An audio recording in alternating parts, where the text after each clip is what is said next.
Beijo, meu povo. Vocês estão bem, né? Que bom. E aí, já tá todo mundo por aí?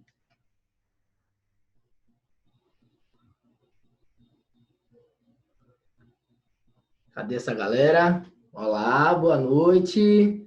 Live do Play. Hoje sobre trauma abdominal, a abordagem do trauma abdominal. Tá certo? Deixa eu ver quem falou meu garoto aqui. Meu pai! Véi, meu pai tá na live. Que viagem, velho. Coroa chegou na onda. E aí, meu velho, tudo bom? Apoio, galera. Seguinte, hoje convido vocês para a gente discutir um assunto muito bacana, um assunto legal, importante pra caramba, cai em concurso pra caramba. E por isso, hoje a gente vai discutir. Boa noite a todos vocês. Boa noite, pessoal. E por isso, hoje a gente vai discutir sobre o trauma abdominal, a nossa abordagem do trauma abdominal no pré-hospitalar e na emergência, tá certo? Então, fique esperto aí, fiquem atentos. Aqui tá chovendo um bocado, mas a gente vai tocar o barco aqui. Se por um acaso faltar energia, vocês já sabem por que foi, tá bom? Por conta da chuva. Vocês sabem que chuva e energia não se casam muito bem. Mas a gente vai tocar o barco, tá bom? Bom, hoje a gente vai discutir sobre trauma abdominal, a abordagem de emergência no trauma abdominal. Para falar de trauma abdominal, a gente precisa entender a importância do trauma abdominal. 60% dos casos acontecem por acidente de trânsito. Então, assim, os principais problemas, os principais traumas abdominais, a grande maioria dos traumas abdominais acontecem por acidente de trânsito. Beleza? Tranquilo. 44% das mortes tardias no trauma, nos politraumatizados, acontecem por traumas abdominais. Um trauma abdominal, ele é tão importante para o pré-hospitalar que você precisa entender, abordar e encaminhar esse paciente para uma unidade de referência o mais rápido possível. Por que o mais rápido possível? Porque você não enxerga, na maioria das vezes, você não enxerga o que está acontecendo dentro do abdômen do indivíduo. Então, a tendência é que seja grave até que se prove o contrário. Beleza? Então, uma coisa que a gente precisa ter noção o tempo todo é: estamos identificando um trauma abdominal, uma provável lesão no abdômen, então a gente precisa encaminhar esse paciente, porque a conduta definitiva no trauma abdominal não é do atendimento pré-hospitalar. A gente vai discutir agora de noite principalmente as coisas que a gente tem, as coisas que a gente pode fazer no pré-hospitalar, mas de antemão, uma das principais frases que a gente precisa dizer é: a abordagem definitiva do trauma abdominal não se dá no atendimento pré-hospitalar. E quando eu falo atendimento pré-hospitalar, eu não falo só de SAMU, tá? Eu falo de SAMU, eu falo de unidade de pronto atendimento, eu falo de pronto atendimento, de primeiros socorros, de posto de saúde. Então, assim, o que a gente precisa para um paciente com um trauma abdominal é de centro cirúrgico, é de sala cirúrgica. Esse paciente precisa ser abordado o mais rápido possível. Beleza até aí? Muito bom. Excelente. Lesões abdominais não diagnosticadas, elas são causas frequentes de mortes evitáveis. A demora na cena, aquele lenga-lenga na cena, aquele imobiliza sem necessidade, aquele pega para ali, pega para aqui, pega um acesso, pega outro, faz soro. É isso que mata o paciente com trauma abdominal. Então, aqui para nós, se você já atendeu na emergência, no atendimento pré-hospitalar, seja na unidade básica, seja na unidade de pronto atendimento, seja num posto de saúde, no pronto atendimento, seja no SAMU, e demorou na cena com um paciente que tem choque e você não enxerga de onde está vindo o choque, adivinha? Se você demorou na cena, você tem responsabilidade nessa morte. Beleza? Porque a grande maioria dos óbitos por lesões evitáveis no pré-hospitalar se dão por lesões não aparentes que você não consegue detectar. E o abdômen é um dos principais traumas, né? É o trauma abdominal. É ele que vai dizer assim: olha, esse paciente está grave, esse paciente tem um choque hemorrágico e eu não sei de onde vem. Se não sabe de onde vem, vem do abdômen até que se prove o contrário. tá certo? Se você avaliou ali imediatamente e não abordou, não entendeu de onde está vindo o trauma, ou seja, não tem hemorragia sanguinante grave, olha a dica de vida, não tem hemorragia sanguinante grave, mas mesmo assim tem sinal de choque, esse choque é de origem abdominal. Tem um trauma abdominal aí associado, beleza? Muito bom. Só para ter uma ideia, né? Ah, professor, mas deixa eu pegar minha água aqui, viu? Deixa eu pegar minha água. Em uma homenagem aqui, né? Ó, editora brasileira Passos, professor Rômulo Passos, né? Minha homenagem ao chefinho, tem que fazer homenagem ao chefinho, né? Cara, além de colega, amigo e chefe, então tem que dar moral, né? Então, falando ainda sobre o trauma abdominal, por que é tão importante, faz tanta diferença avaliar o trauma abdominal? O trauma abdominal merece uma live, professor, merece uma live. Sabe por que merece? Porque se a gente for reparar, se a gente for lembrar do que é que cabe dentro do abdômen, a gente vai perceber que são incomensuráveis sistemas. A quantidade de coisa que a gente tem dentro do abdômen que pode sangrar é inúmera. Então é por isso que a gente precisa entender, a gente precisa abordar o paciente, compreender as necessidades, tá certo? Para abordar esse paciente o mais rápido possível. A abordagem pré-hospitalar e a abordagem intra-hospitalar, que é o tratamento definitivo do paciente. Então, quais são os sistemas que tem lá no abdômen? Eu quero ver aqui nos comentários. Quem é que me diz aí? Quais sistemas tem dentro do abdômen?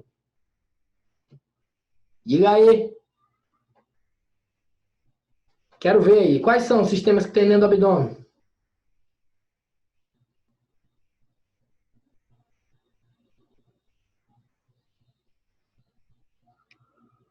Digestivo, já falaram aí. Amandinha Araújo está por aí. Grande abraço, Amanda. Digestivo, endócrino, urogenital, sistema cardiovascular, tem grandes vasos que passam ali, gente. Tem muitos grandes vasos. A veia cava inferior passa ali, ó, enorme, calibrosa, que joga o sangue todo para cima. Então, a gente precisa se lembrar que esses sistemas todos, eles passam ou perpassam pelo abdômen, ou estão localizados no abdômen, beleza? Aí a gente ainda pode lembrar de algumas coisas que tem lá no abdômen. Sólidos, ocos, maciços, vasculares. Então, assim, a gente tem um monte de órgão passível de lesão que, se lesionar, vai sangrar um bocado. Fígado, baço, intestino. São muitas as possibilidades. Muitas as possibilidades de sangramento no trauma abdominal. Muitas possibilidades. O que não falta dentro do abdômen é coisa para sangrar. Beleza? Então, a gente precisa ter atenção, porque o abdômen é muito grande, então ele tem muito órgão dentro, muitos sistemas ali dentro, e se lesionar algum desses, a gente pode abordar esse paciente como uma vítima de choque, tá bom? Muito bom. O diagnóstico de trauma abdominal no atendimento pré-hospitalar. Quando eu falo atendimento pré-hospitalar, reforço.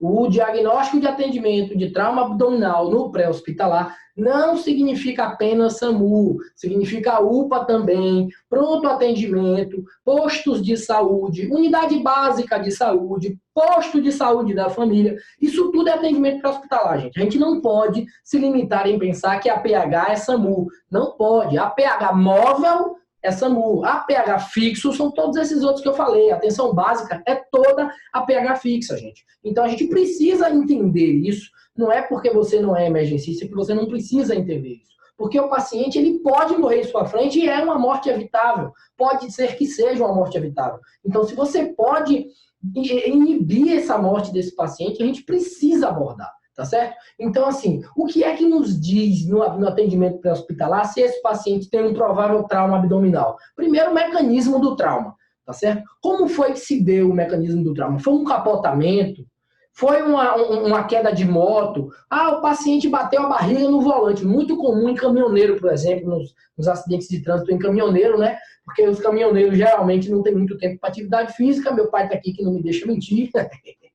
Que foi caminhoneiro durante muitos anos, e assim, se ele estiver dirigindo ali, a primeira abordagem que ele vai sofrer é abdominal, o volante vai de encontro ao abdômen dele, ou o abdômen vai de encontro ao volante, tá certo? Então, essa lesão aí, o mecanismo do trauma pode te indicar uma lesão abdominal ou não. Outra coisa importante também é o estado de consciência da vítima. Se tem idade associada, se tem drogas associadas, tudo isso pode te indicar também um trauma abdominal. Então, as coisas que a gente mais observa num paciente que são vítimas de trauma abdominal é ausência de problema no X. Então, se o cara tem sinal de choque e não tem problema nenhum no X, tem alguma coisa errada. Tem alguma coisa errada. O cara tá lá ansioso, agitado, dispineico, e aí, assim, um sinal de choque clássico, o cara tá lá, ó, com diminuição de tempo de preenchimento capilar, pele fria, pegajosa, eu falo o tempo todo. Toque no seu paciente. Toque no seu paciente. Por que toque no seu paciente? Porque a pele dele vai te dizer muito, cara. No trauma, a gente precisa entender o paciente, começando pela pele. Se a gente toca na pele do paciente, tá lá, sudoreica, fria e pegajosa, fala, pô, até que se prove o contrário, isso aqui é um choque, velho. É um sinal muito clássico de choque, tá certo? É um sinal que aparece logo no começo. Então, a gente precisa ficar atento a esses detalhes para não comer mosca e não deixar o paciente morrer na nossa mão, beleza? Então, assim, se você encontrar sinais de choque de origem desconhecida, ou, por exemplo, eu já encontrei uma paciente que fraturou o pé, ela tinha os pododáctilos, né, fraturados, lateralizados, assim, né, esquisitamente lateralizados. E aí eu olhei assim e falei, rapaz, 3 fraturas de dedo do pé não vai fazer um estado de choque assim. Essa paciente tem algum outro problema. Caiu de moto, tá? A vítima caiu de moto, tal, né? Na verdade, a moto sofreu uma colisão com um carro na lateral, ela caiu, fraturou 3 dedos e tinha sinal de choque, tipo choque 2 a 3 já 2 para 3. Aí eu falei, ué, tem alguma coisa errada aqui. Essa lesão não está compatível com o sinal que ela está dando. Não está compatível. Procurei outra lesão aparente, hemorragia sanguinante, e não tinha. Aí eu falei, opa, até que se prove o contrário, ela tem um trauma abdominal aí. Ela tem um trauma abdominal. Procurei sinal, né, fratura de pelve. Não achei nada de pelve. Eu falei, ó, é abdômen. Ah, não, mas foi em baixa velocidade. Rapaz, até que se prove o contrário, ela tem sinal de choque. Ela não tem uma lesão compatível com esse sinal de choque. Não tinha nem lesão externa, não tinha hemorragia sanguinante, tinha uma fratura fechada nos dedos. E aí eu abordei essa mulher e encaminhei para a unidade de referência. Véi, aí vocês me perguntam, a pergunta que mais me fazem quando eu conto essa história é a seguinte, véi, você nem pegou um acesso? Não peguei um acesso. Cara, ela tinha choque, você não pegou um acesso? Não peguei um acesso. Não peguei acesso. E aí, tô errado? Tô certo? Talvez não, talvez sim. O que é que vocês acham aí? O que é que vocês acham? Contem aí pra mim, me digam aí. Eu vou perguntar a vocês. Vocês pegariam acesso nessa vítima? O que é que vocês acham? Eu estava a 10 minutos da unidade de referência. Vale ressaltar. Esse detalhe é importante.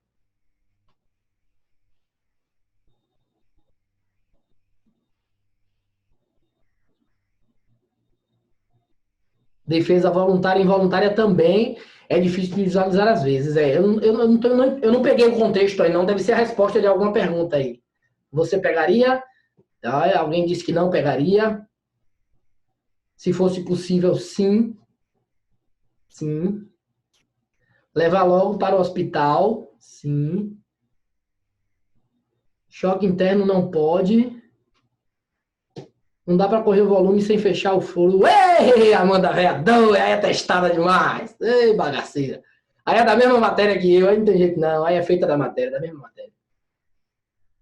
Pois é, cara. Vamos lá, vamos começar já daqui. Nem ia falar disso agora, mas a gente já começa a falar daqui. Cara, é o seguinte. Se você não sabe a lesão da hemorragia, você não vai resolver o problema da hemorragia na cena. E você começa a infundir volume nesse paciente, o que você vai fazer é aumentar o fluxo de hemorragia. Você vai quebrar a cadeia de fibrina, vai inibir essa cadeia de fibrina. Você vai completamente afastar as hemácias umas das outras, você vai hemodiluir o paciente, vai diminuir a possibilidade de perfusão desse paciente. Então, se eu estava tão perto de uma unidade de referência, e aí o detalhe importante, hipotensão permissiva, se essa paciente tinha uma pressão arterial sistólica maior ou igual a 90, no caso dela ela estava com 110 de PA, maior ou igual a 90, eu não preciso de acesso venoso na cena, cara. Não preciso de acesso venoso na cena. O acesso vai salvar ela na cena? Não vai. Não vai salvar ela na cena o acesso. Para que eu quero acesso venoso na cena se esse acesso não vai salvar a paciente? Para que eu quero? É mais uma via que essa paciente vai ter de infecção, porque o pré-hospitalar não tem nível asséptico quase nenhum. Então, para que eu quero um acesso venoso na cena numa paciente que não está hipotensa, que eu não vai precisar usar droga vasoativa, que eu não preciso fazer mínimos volumes para ela? Não precisa, não tenho nada para fazer nessa paciente. Ah, Mila, mas ela está com muita dor. Ah, ok, beleza. Se ela tivesse urrando de dor, gritando de dor, poderia ser interessante realizar um acesso venoso para diminuir um pouco a dor. Para diminuir um pouco a dor, tá certo? Mas para volume, não. Para volume, não. No momento, avaliei a dor dela, perguntei, né? Fiz a escala de verificação álgica, EVA, de 0 a 10, quanto sua dor tá? Falou que estava 6. Eu falei, pronto, tá ótimo. Para mim, uma dor 6, ó, chuchu, beleza. Vai suportar até a unidade de referência. Porque o que eu suspeitei naquele momento foi um trauma de abdômen, tá certo? Então, a abordagem não ia ser no pré-hospitalar, a abordagem era extremamente limitada e eu salvei a vida dela naquele momento. Porque eu tirei ela do lugar que ela morreria. Eu tirei ela do lugar que ela morreria. Sacaram aí? Muito bom. Deixa eu ver aqui o que falaram. Só acesso hidrolisado, caso necessite, mas não correria... Deixa eu ver aqui o que esse povo está falando. Não correria o risco de fazer hipovolemia. Se ela fizesse hipovolemia, ela faria na cena comigo fazendo acesso. O tempo que eu gastava... Você já tentou fazer um acesso num paciente em choque? Difícil demais, não tem retorno venoso, você não tem muita base para fazer o acesso. Então, quanto mais você perde tempo para fazer um acesso venoso, mais o paciente está sangrando. Se ela estava a 10 minutos da unidade de referência e eu demorasse 5 minutos para fazer o acesso, digamos que top, 5 minutos para fazer o acesso. 5 minutos, tranquilo, para fazer um acesso, 5 minutos, beleza. 5 minutos para fazer um acesso, já ia demorar 15 minutos para chegar na unidade de referência. Esses 5 minutos a mais são 5 minutos de sangue saindo. 5 minutos de sangue saindo, entendeu? Então não adianta a gente fazer acesso se a gente não sabe de onde está sangrando. Só se o paciente tiver uma hipotensão severa e você vai infundir droga vasoativa, vai fazer minimamente o volume para manter a bomba batendo, para a bomba não bater seco, porque aí ela vai morrer naquele momento. Aí ela vai morrer naquele momento, beleza? Se ela tivesse instabilidade ao ponto de dizer que ela tem uma hipotensão, aí beleza, você precisa abordar, senão ela morre. Agora, se ela não tem instabilidade, você não precisa de acesso venoso na cena, beleza? Isso é um negócio difícil de colocar no coco do povo. O povo surta com o negócio de acesso venoso. Boa, muito bem. A Amanda lembrou uma coisa importante aí. O pessoal vai encher o saco da gente. O pessoal vai encher o saco da gente quando a gente chegar na unidade de referência sem esse paciente, sem acesso. E aí cabe a você fazer o papel de colaborador para o colega, tá certo? E orientar o colega. Falar, colega, entenda uma coisa. No atendimento pré-hospitalar, eu não teria o que fazer por essa paciente. Essa paciente precisa de centro, né? A gente ainda fala assim, essa paciente precisa de lapa. Ela precisa ser aberta e contido o sangramento dela. No pré-hospitalar, o que eu ia fazer era hemodiluir. Pronto. O colega entende que você está baseado na ciência, baseado nas últimas evidências, e aí, ó, fica tranquilo, lhe agradece, inclusive. Quantas e quantas vezes eu já abordei o paciente, já conversei dessa forma, cheguei lá, o pessoal, a grande maioria dos colegas, já pelo tempo que eu trabalho aqui na região, a grande maioria dos colegas já me conhece. Então, assim, eu chego com o paciente sem acesso, o colega, pô, sem acesso? Isso, colega, sem acesso, porque a prioridade na cena não é o acesso, é a vida do paciente. Tá bom? Eu não precisava adiantar o lado do colega do intra. Não, não é isso, gente. Não é isso. Ah, não, mas eu vou fazer o acesso no pré para adiantar o lado. Pronto. O lado que você vai adiantar é de uma porta de infecção e o lado que você vai adiantar é a quantidade de sangue que continua sangrando. Beleza? Eita bagaceira que já rendeu, hein? Já rendeu. Se pelo menos já batemos aqui 130 pessoas online. Se dessas 130, 10 pessoas entenderam essa lógica da hipotensão permissiva para mim, já valeu a live. Beleza? Já valeu a live. Tranquilo? Muito bom. Não dá para eu ler todos os comentários, tá, gente? Eu vou lendo aqui devagarinho e tal, mas muito obrigado pela participação de vocês. Adoro quando tem gente participando aqui, conversando, porque fica mais dinâmico, fica mais bacana. Beleza? Muito bom. Então, assim, o diagnóstico dentro do trauma abdominal na PH, além dessas características que a gente já falou, ainda tem aquelas coisas das lesões associadas. Você chega na cena, tá lá o paciente com a equimose, não é? Ou outro sinal de impacto, né? Uma lesão, uma escoriação importante na região abdominal. Pô, se você tem uma equimose, uma escoriação importante na região abdominal, meu querido, tem um trauma abdominal ali até que se prove o contrário. Você vai falar o quê? Que não tem um trauma abdominal? Tem, pô. Tem um trauma abdominal ali. Nem que seja superficial, mas tem um trauma abdominal. Agora, a criticidade desse trauma abdominal vai depender da sua avaliação do C, né? Lá no XABCDE, vai depender da sua avaliação do C. Se esse paciente tem instabilidade, se esse paciente tem sinal de choque hipovolêmico, beleza? Outra coisa muito importante, dor. Dor abdominal. Não é comum o paciente sentir dor no abdômen, gente. Depois de um trauma, não é comum. Não é comum. Se o paciente tem dor depois de um trauma na região abdominal, ou, meu querido, tem alguma coisa errada. Como diz meu amigo Josias Oliveira, algo de errado não está certo. Tá certo? Algo de errado não está certo. Vamos procurar alguma coisa ali, porque algum problema aí tem. Tá certo? Outra coisa muito importante, que agora eu conto um caso top para vocês. Dia de segunda-feira, 8h30 da manhã, eu cheguei no plantão 7, 8h30 da manhã, fui atender uma criança, eu e o melhor médico do SAMU de Salvador. Tem uma melhor médica, que é a Patrícia Nogueira, e tem o melhor médico, que é o Claudio Zobel. Esse cara é sensacional, cara do bem, um cara sangue bom demais. Fomos abordar um paciente que foi vítima de um atropelamento, um menino de 13 anos, que foi vítima de um atropelamento na frente da escola. Ele estava atravessando na frente da escola, o ônibus estava lá nos seus 40 por hora, né, um micro-ônibus, na verdade, e aí atropelou ele. Quando a gente chegou, que avaliamos a cinemática da cena, né, deixa eu ver. Bom, vai tocando o barco aí, que eu não tô conseguindo acompanhar vocês, não, vocês estão rápidos. Então, assim, quando a gente chegou na cena, a primeira coisa que a gente avaliou foi a cinemática, né, o mecanismo do trauma. Observamos o ônibus estava aqui parado e o menino estava bem perto, né, ele não foi projetado para muito longe do ônibus. Eu falei, ó, ele não teve uma projeção muito grande, significa que a velocidade do ônibus era pequena e o menino também não estava correndo, né? Porque as velocidades se somariam e o menino ia ser projetado. Então o menino estava andando um pouco mais devagar e o ônibus bateu e o menino caiu no chão. Então a cinemática não foi tão importante, vamos abordar levemente essa criança. Vamos lá, né? 13 anos, vamos lá. Aí colocamos ele na unidade, aí avaliamos, fizemos o XABCDE, tranquilo na primeira avaliação. Olha a importância de a gente avaliar de novo, hein? Olha a importância.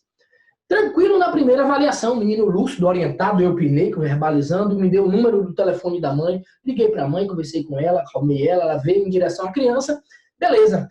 Dava tempo até esperar a mãe chegar, deu tempo até esperar a mãe chegar. Esperamos a mãe chegar, a mãe chegou, super tranquilo, nada. Quando a mãe chegou, que a mãe tá conversando com o médico do lado de fora, né? 10 minutos já tinham se passado, olha o bizu dos 10 minutos. Lembra dos 10 minutos lá da avaliação? Então, 10 minutos se passaram, fui avaliar.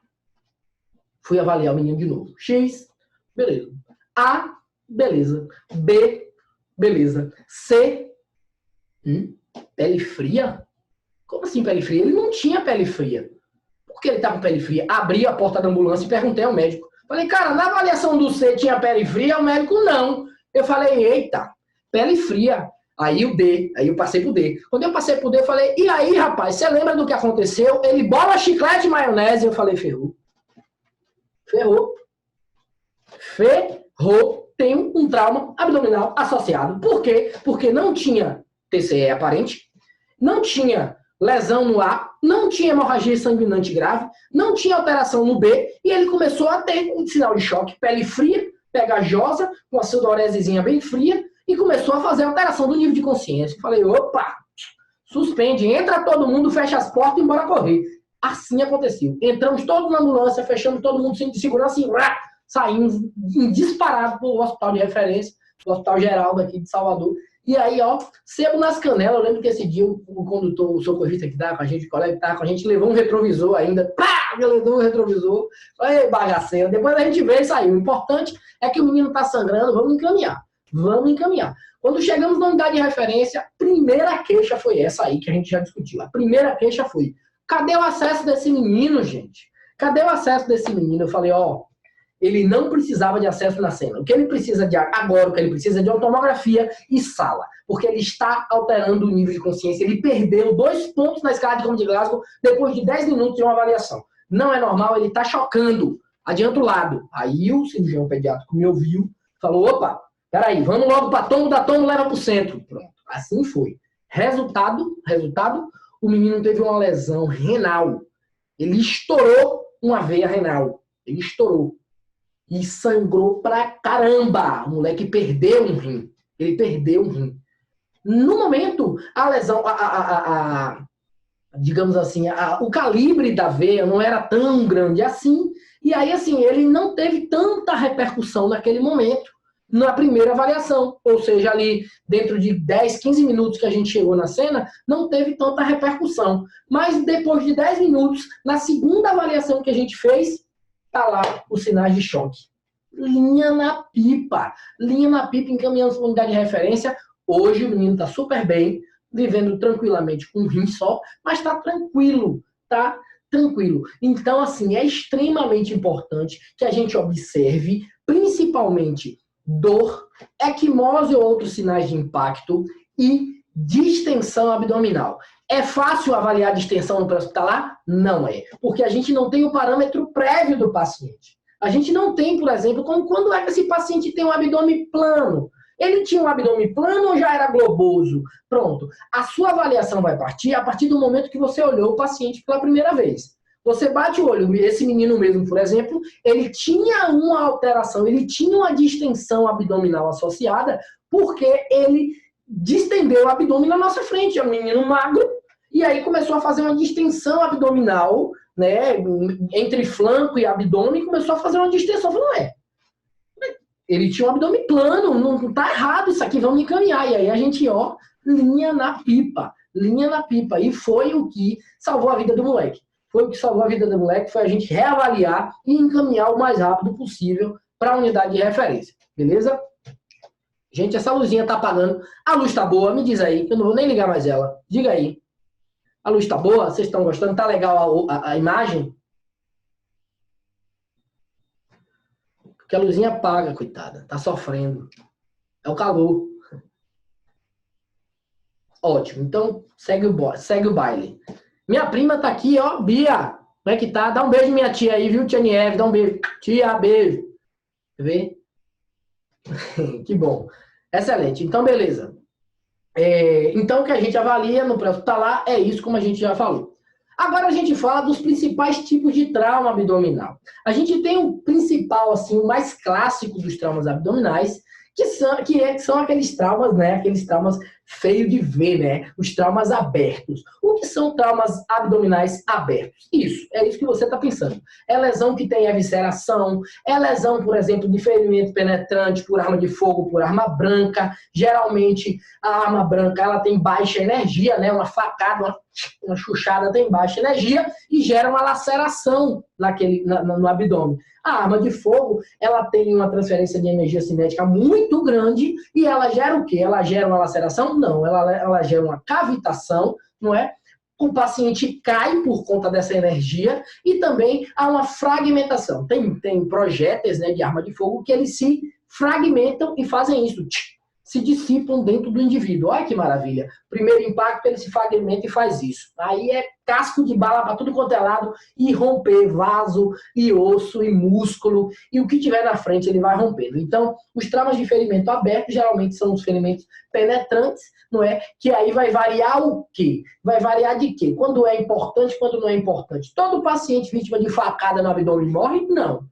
Morre quando pega um órgão importante, um órgão extremamente vascularizado, morre quando pega uma artéria, um vaso muito calibroso, morre também pela distância da lesão, por exemplo, se a pessoa não se aprofundou demais na facada, essa vítima não tende a morrer. Se o paciente, por exemplo, está muito longe e toma um tiro, também a tendência é que essa vítima não morra tão rápido, porque não deu tempo de fazer uma cavitação muito grande, o projétil. Outra coisa também, quando se trata de facada, é o número de facadas que esse indivíduo toma e o local das facadas onde esse indivíduo toma. Então, assim, no pré-hospitalar a gente diz que quanto mais alto no abdômen for as facadas, mais crítico é o paciente, porque os órgãos mais maciços e vascularizados estão mais para cima, beleza? Mais para baixo, né, do meio do abdômen para baixo já está mais a parte intestinal, que é grave tão quanto, mas não é tão grave quanto os órgãos maciços cá em cima, né? Parafraseando aí o problema do presidente da República aí, né, que tomou uma facada, foi na região média do abdômen, que se fosse na região alta, seria em torno de fígado e baço ali, ou até o diafragma, e aí os problemas seriam bem maiores, diga-se de passagem. Muito bom. Uma coisa muito importante do trauma abdominal, muito importante. Eita, clique do bom da azul, ó. A caneca foi patrocinada, tá? O Estudo é que a Vida Muda da empresa, da editora Brasileira e Passos, a caneca é patrocinada. E o líquido também, tá? O líquido também é patrocinado. Só é muito forte, eu vou pedir mais fraco da próxima vez. Tô brincando, né, água? É o seguinte, uma coisa muito importante do trauma abdominal que a gente não pode se esquecer, os objetos encravados e empalados. Opa! Questão de prova, questão de vida e questão de elegância. Questão de prova porque cai em prova, questão de vida porque você vai ver na sua vida de emergencista e questão de elegância porque não dá um emergencista não saber a diferença entre encravado e empalado, né? Não é? Fala aí pra mim. Não dá. Então, é elegante você chegar, né? Não, colega, esse paciente aqui, ele tem um objeto encravado na região abdominal, tal. Porra, dá segurança. Aí o colega olha para você e fala, não é empalado não, você não, a diferença entre encravado e empalado é que tal. Não é bonito? É bonito demais. Então agora a gente vai se lembrar, né, para quem já sabe vai se lembrar, e para quem não sabe vai entender a diferença entre objeto encravado e objeto empalado. É diferente? É diferente. Um objeto encravado, ele entra num lugar que não tem orifício. O abdômen tem orifício? Não tem orifício. Um abdômen não tem orifício. Já teve um dia, né, o umbigo, a cicatriz umbilical. Mas, normalmente, o adulto não tem o orifício no abdômen, tá certo? Então, se esse paciente tomou uma facada no abdômen, a gente fala que esse paciente tem um objeto encravado, ou seja, encravou, entrou num lugar que não tem buraco, não tem orifício. Tranquilo? Tranquilo? Beleza? Beleza. Isso é um objeto encravado. Ele entrou num lugar que não tem orifício. Um objeto empalado, pronto, você já sabe. Objeto empalado é quando um objeto entra num lugar que tem um orifício. Por exemplo, objeto empalado no ouvido, objeto empalado no olho, objeto empalado no nariz, objeto empalado na boca, objeto empalado no ânus, objeto empalado na uretra, sacou? Na vagina, objetos empalados. Objetos encravados entraram em locais que não tem orifício. Tranquilo aí? Pegaram o bizu? Olhe, hein? Olhe. Para nunca mais errar e nunca mais falar errado, hein? Muito bom. Contraindicação absoluta de remoção no atendimento pré-hospitalar e na emergência. Contraindicação absoluta. Ah, professor, mas eu tô vendo aqui que tá tranquilo. Foi razoável. Foi superficial. Não, bebê. Você não tem visão de tomografia nem de ressonância. Você não tem visão de radiografia, de ressonância e de tomografia. Enquanto você não tem o óculos mágico que enxerga além do alcance, você não vai remover esse objeto. Mas por quê? Porque se esse objeto estiver lá obstruindo uma artéria que ele lesionou, ele está fechando a saída do sangue de uma artéria que ele lesionou, e você retira, você inicia o processo de hemorragia desse paciente. Então a gente não tira objetos encravados ou empalados no atendimento pré-hospitalar e na emergência. Não e não. Cai em prova o tempo todo. Cai em prova o tempo todo. Beleza? Não se esqueçam disso. Não se esqueçam disso. tá bom? Não tire. Causa outras lesões, remove os coágulos e os tampões que já estão sendo feitos ali pela cadeia de fibrina, tá bom? E o que é que a gente deve fazer então, professor? Se tiver lá sei lá, um pedaço de viga, uma faca, um tronco de árvore, o que é que a gente faz com isso? O que é que a gente faz? A gente vai estabilizar manualmente ou mecanicamente, a gente vai fazer um curativo estabilizador ao redor daquele objeto, tá certo?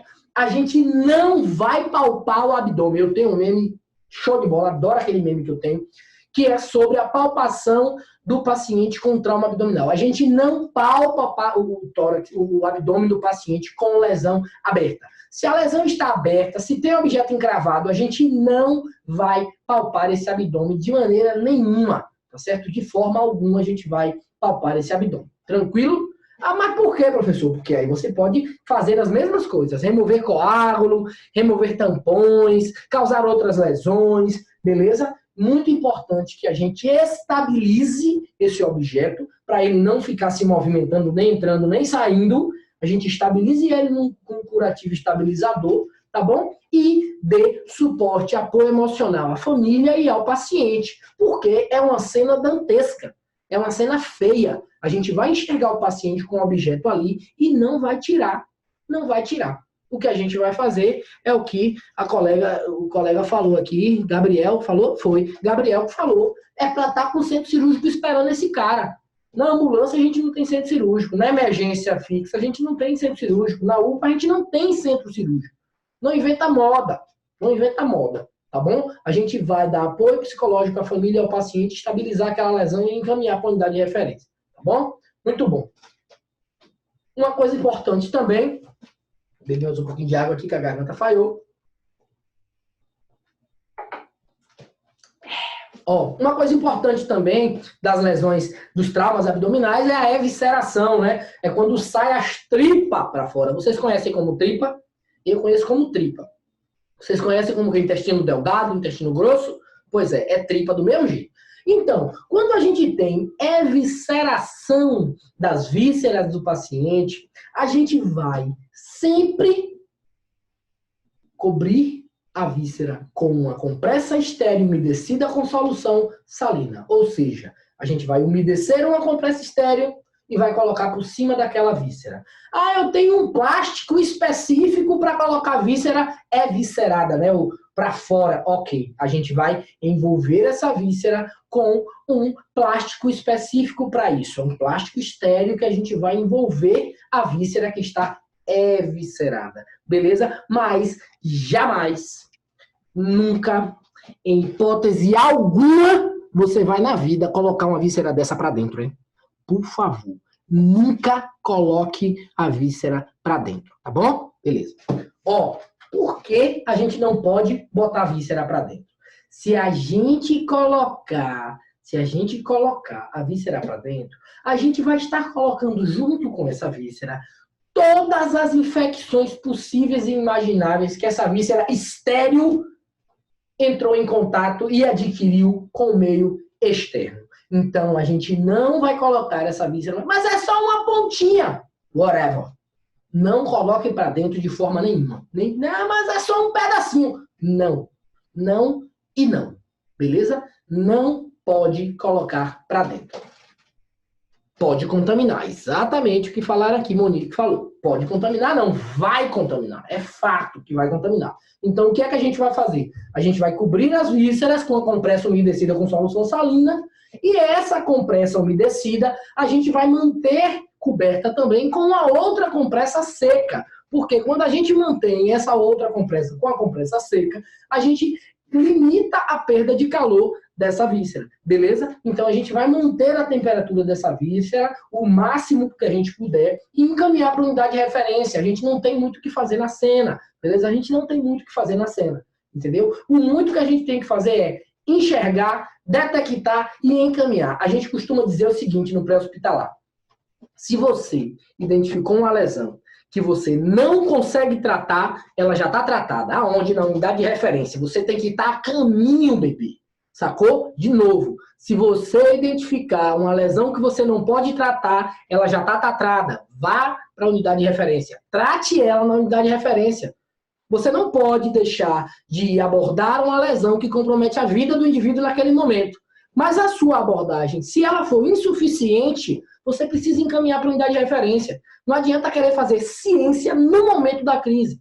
O paciente é uma vida, como está aí nesse jargão enorme que todo mundo está falando, o paciente é amor de alguém, ou o ódio de alguém, né? O diabo do ódio de alguém. Então, assim, e aí? Você não vai encaminhar para a unidade de referência, vai querer ficar inventando a roda aqui, fazendo 2 acessos calibrosos no paciente? Não, encaminha para a unidade de referência, é lá o tratamento definitivo. Beleza? Muito bom. O trauma fechado, aquele trauma que não enxerga, que a gente não enxerga, não é? Então, assim, a gente falou dos traumas abertos, de vítimas de ferimento por arma branca, ferimento por arma de fogo, e também das eviscerações que podem acontecer por lesões, né, que abrem a cavidade abdominal por um corte, né, um trauma corto-contuso e tal. Então, assim, várias circunstâncias. O trauma fechado de abdômen vai depender muito... Opa! É pressão, Major! Diego Diniz está na área, meu irmão! Ó, galera, vou avisar logo para vocês aqui. Dia 30/5, 30 desse mês, terei eu e Diego Diniz. Eu e Diego Diniz, de meia-noite, de 0h até 6 da manhã. A gente vai fazer que é um curso, é um grupo de estudo e é um monte de coisa também. Só respondendo questão de concurso, eu e Diego Diniz, de 0h até 6 da manhã. Eu e Diegão, lá no Corujão, vai ser sinistro. Mais de 200 questões comentadas, item por item, detalhe por detalhe. Vocês não podem perder não, viu? Não percam, porque vai ser sensacional. Eu e Diego Diniz. E não vai ter só de emergência não, viu? Vai ter de emergência, vai ter de atenção básica, vai ter de UTI, vai ter de... tudo que vocês imaginarem, SUS. Vai ser muito foda. Vai ser muito foda.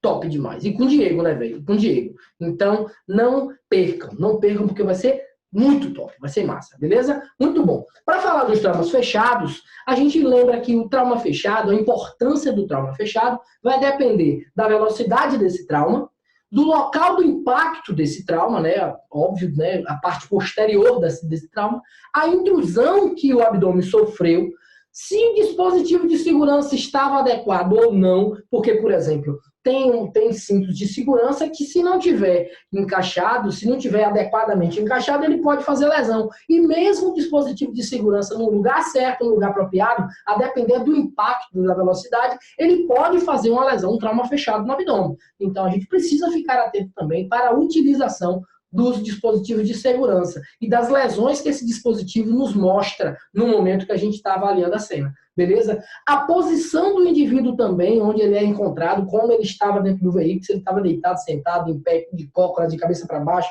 plantando bananeira. Então, assim, tudo isso vai mostrar para a gente se o trauma fechado foi importante ou não. Outra coisa extremamente importante da avaliação do trauma fechado é quando o paciente é ejetado, tá bom? O paciente é ejetado.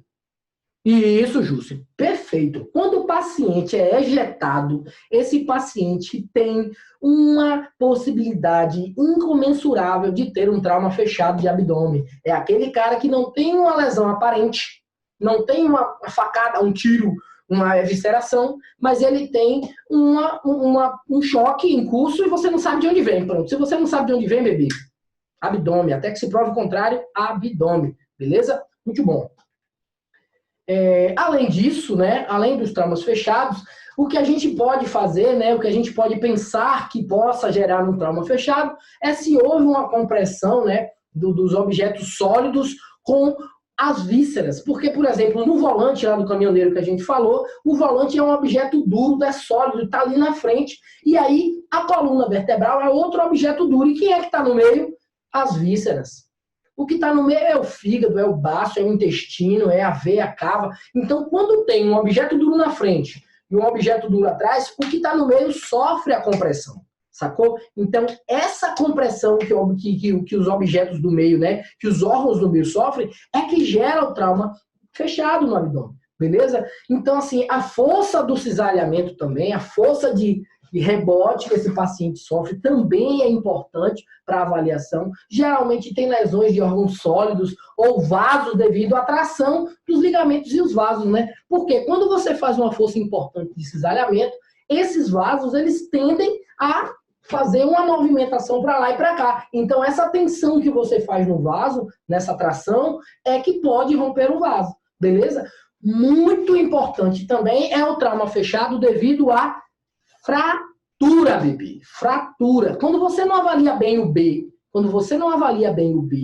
e aí você não detecta uma fratura de costela, por exemplo, e coloca o paciente para movimentar demais o tronco, o que é que acontece com essa costela fraturada? Ela vai parar lá no fígado e, ó, vral no fígado, ou no baço, ó, vral no baço. Já era, filho.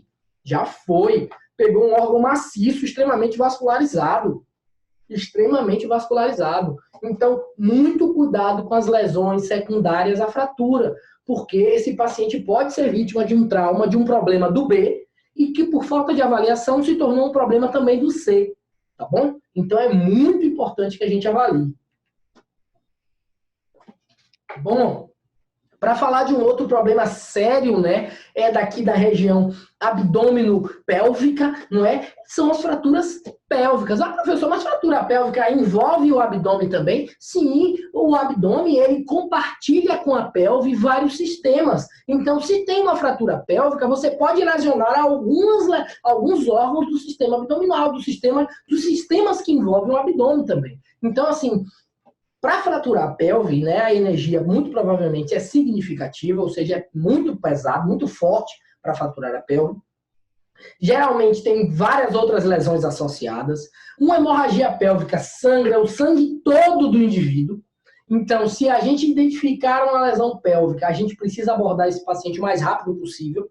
A gente precisa estabilizar essa pelve e encaminhar esse paciente para unidade de referência.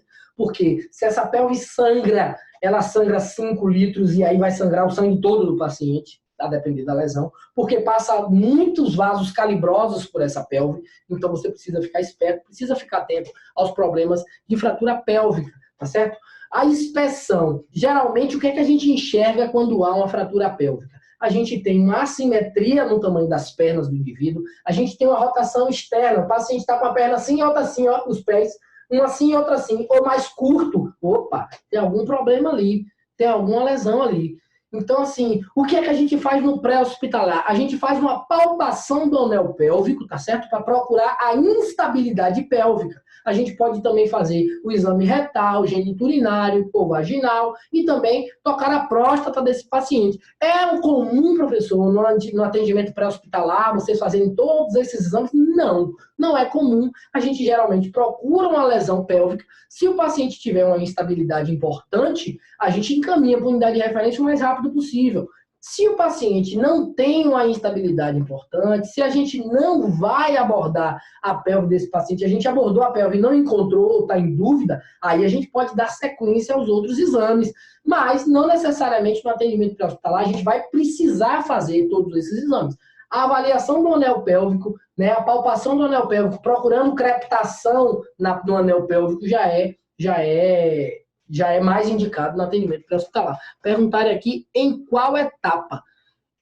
A etapa da avaliação da pelve é no C, tá certo? A avaliação pélvica é no C que a gente faz, beleza? É um dos 6 P's da avaliação do C. Eu já discuti isso em outras lives. Vai no YouTube, se inscreve e assiste a live também de lá, que eu acho que tem lá,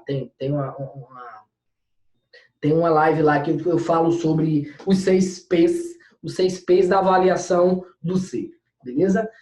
Outra coisa muito importante também é que na fratura pélvica a gente precisa controlar essa hemorragia, né? Ou se for uma lesão aberta, a gente vai fazer alguma compressão. Se for uma lesão fechada, a gente vai tentar estabilizar, vai tentar fixar. A coisa mais apropriada, né? O objeto mais apropriado para a gente fazer uma estabilidade pélvica é a cinta pélvica, tá certo? Que é um dispositivo apropriado para fazer estabilização, tá certo? A gente precisa encaminhar esse paciente o mais rápido possível, porque o que vai salvar esse paciente é uma fixação cirúrgica, é uma angiografia que vai detectar as prováveis lesões por abordagens cirúrgicas, tá certo? Então, no pré-hospitalar, a gente não tem muito o que fazer por esse paciente de lesão pélvica, tá bom? Então, sempre pensar na confirmação diagnóstica pela avaliação clínica, então a clínica vai ser soberana sempre, com inspeção, palpação, percussão e ausculta.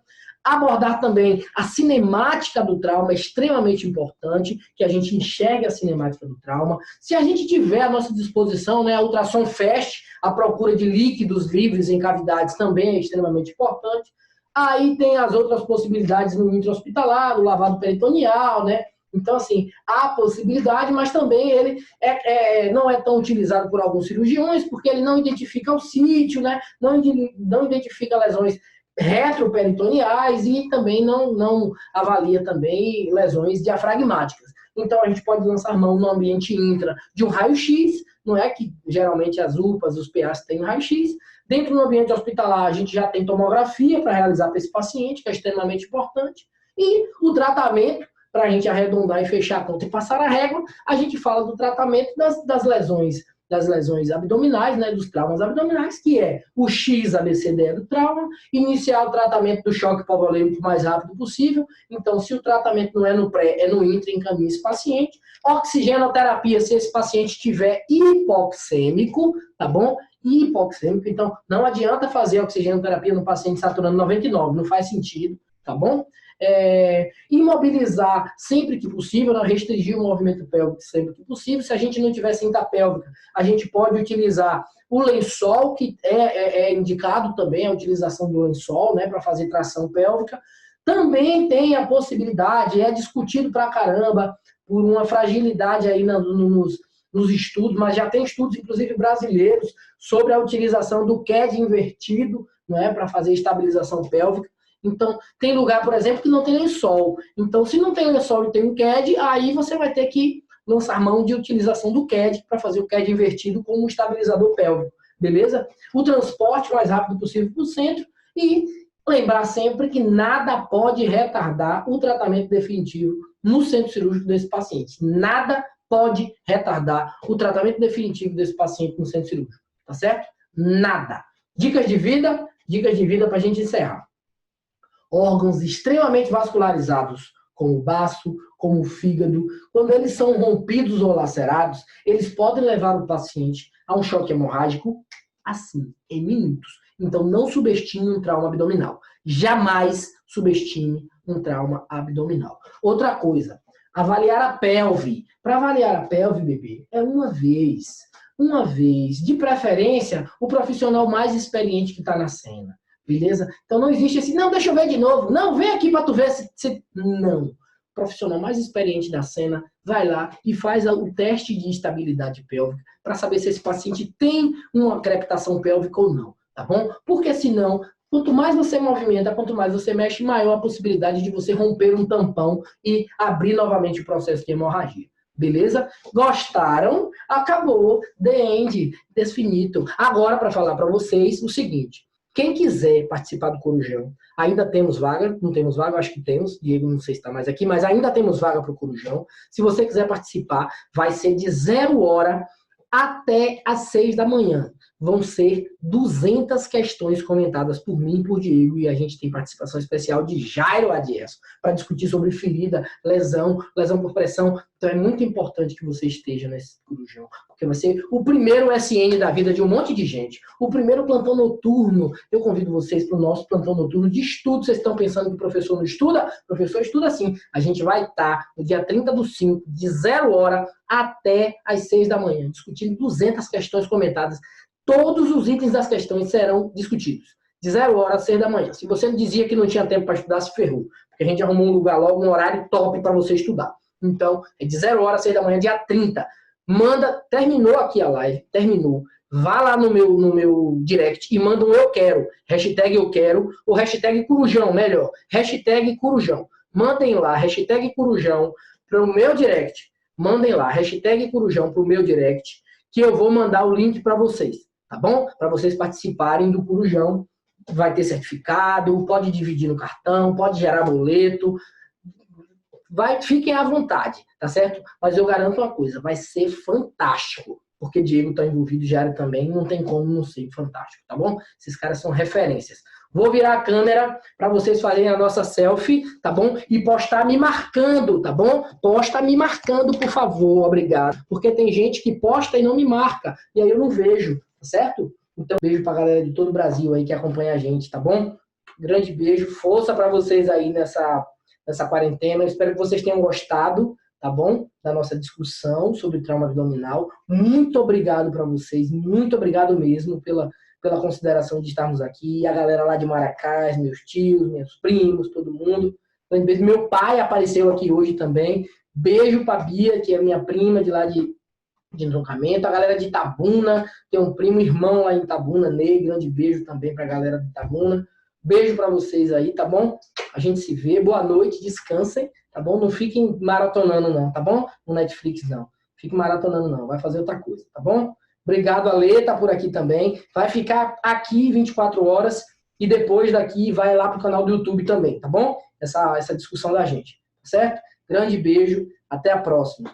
Tchau, tchau.